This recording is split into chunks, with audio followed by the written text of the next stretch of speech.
Thanks for those responses. Next question, please.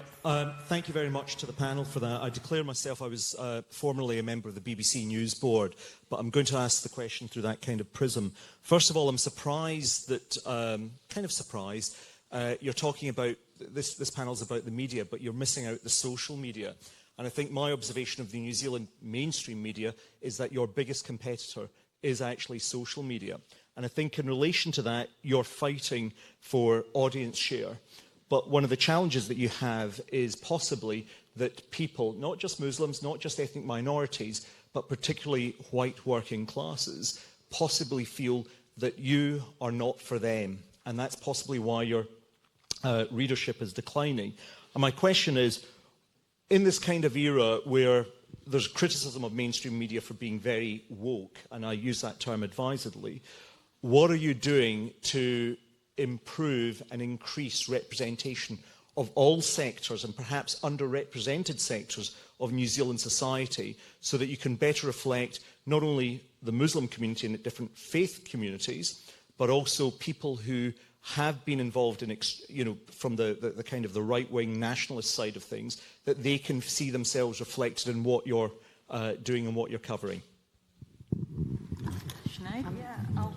I'll maybe take the first part of it, and then Murray, you might want to speak about what you're doing and what the newsrooms are doing. But in terms of social media, yes, it is our biggest competitor and threat, because all of the money that we use to fund journalism is being spent on social media advertising rather than advertising in news media businesses. It's a great generalisation, but our journalism, by and large, is funded through advertising spend and also through subscriptions, either digital in the Herald's case or print for us. Our audiences are actually growing, and we have more people consuming our news than ever before. What's broken is the model around how to really sustainably fund that in a way that ensures you can grow your newsrooms, nourish and sustain good, long-term, high-quality journalism. That's something that news media battle with every day.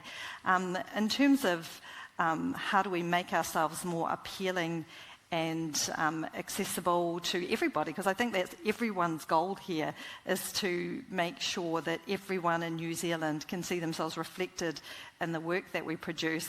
Well, part of that is about your hiring practices and abilities for our journalists. Part of it is how you put together your products, what sort of formats, what sort of languages, what sort of visuals, all sorts of things in there. And then a lot of, in the behind the scenes sort of side of it, is the listening, it's the training, it's the selection of stories, it's the decisions around which voices that you're going to give a platform to and which ones you may not give a platform to. I'm sure you have a perspective on that too. To underscore all of Sinead's points, again, like stuff with the Herald, our audience has never been bigger, and I'm really pleased that there has effectively been a return to trusted media sources, because I think most people now understand how Twitter and Facebook work, and so you're not getting reliable information always on those platforms. And I personally applaud the government's actions around the Christchurch call and their ongoing commitment to working with those platforms to get behaviours changed, because I think that's really significant.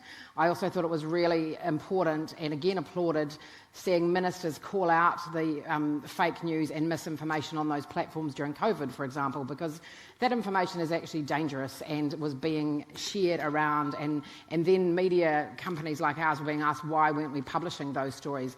Well, if you see something on social media and we're not publishing it, it's because it's not true. So I'm sure everyone understands that, and so that is really important. I think, to the point, I was trying to make some points earlier and perhaps poorly, but we are committed to, and we understand entirely that not all communities will see themselves represented in the mainstream media, so we are all working incredibly hard to change that.